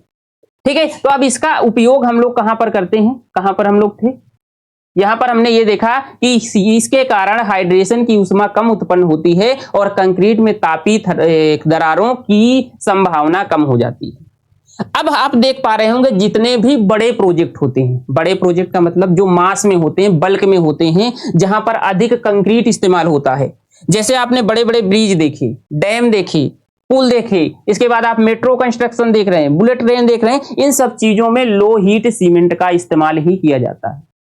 क्यों? क्योंकि जितने भी बड़े प्रोजेक्ट होते हैं हम चाहते हैं उनकी लाइफ भी बहुत अधिक हो, क्योंकि कंक्रीट की जो एवरेज लाइफ होती है वो 50 से 100 साल तक होती है। ठीक है, तो हम लोग यही चाहते हैं कि हमारे पास स्ट्रेंथ लो हीट सीमेंट इस्तेमाल करेंगे, अच्छे से वहां पर हाइड्रेशन होगा, अच्छी स्ट्रेंथ गेन करेगा, तो वो स्ट्रक्चर की भी लाइफ क्या हो जाएगी, बढ़ जाएगी। तो बस यही जितने बड़े बड़े प्रोजेक्ट हैं उसी के बारे में लिख देना है कि इसमें हमें यूज करते हैं कौन कौन से।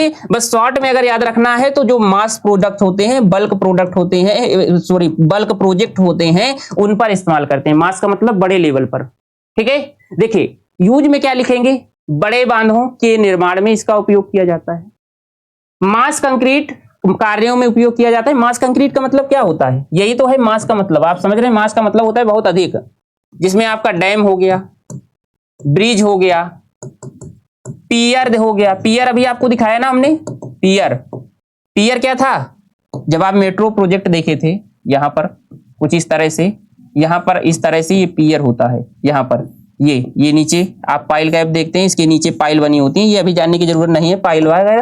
ठीक है, आपको इतना पोर्शन ऊपर से दिखता है, तो ये होता है पियर।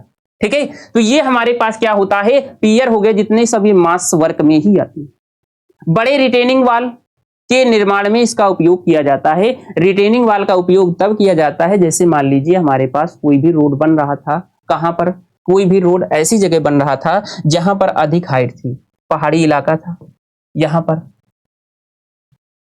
ऐसे, इसके ऊपर से यहां पर कटिंग करके रोड निकल रही, रोड कटिंग हुई होगी, यहाँ पर कंप्रेशन हुआ होगा, तो यहाँ पर ये मिट्टी साइड से खिसकेगी तो इसका मतलब होगा रोड खराब होगा। तो इन सब चीजों को जो स्लाइड होने से बचाने के लिए इस्तेमाल किया जाता है, उस वाल ऐसे लगाई जाती है कुछ इस तरह से। इसका कंस्ट्रक्शन आप ड्राइंग में भी पढ़ेंगे, जब ड्राइंग बनाएंगे ना, आपको पहले में ड्राइंग होगी, जो इंजीनियरिंग ड्राइंग होगी उसमें आप लोग यहाँ पर रिटेनिंग वाल को कंस्ट्रक्ट करेंगे, कुछ इस तरह से बनाई जाती है। ठीक है, तो इसका नाम याद रखिएगा। रिटेनिंग वाल भी हमारे पास बड़े प्रोजेक्ट के कंस्ट्रक्शंस में आती है, यही हमारे पास इसका निर्माण में इस्तेमाल किया जाता है। कौन सी? Low heat cement.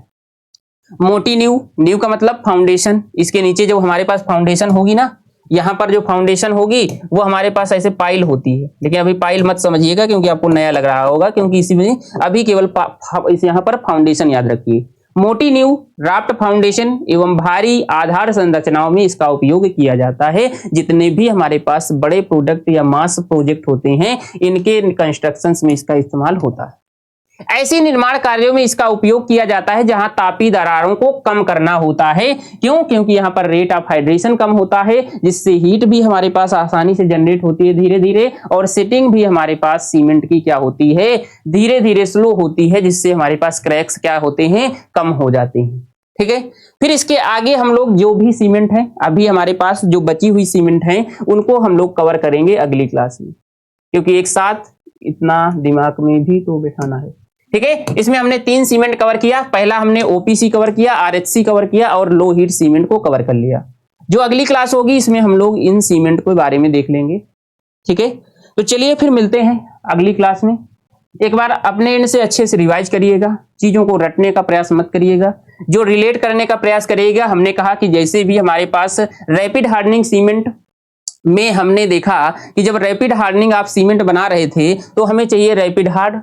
अब रैपिड हार्ड चाहिए तो जल्दी हार्डनेस के लिए कौन जिम्मेदार था? हमारे पास C3H। तो ऐसे रिलेट करके पढ़ना है, रटना नहीं है कि इसमें C3H की मात्रा अधिक होगी, ऐसे याद नहीं कर पाएंगे।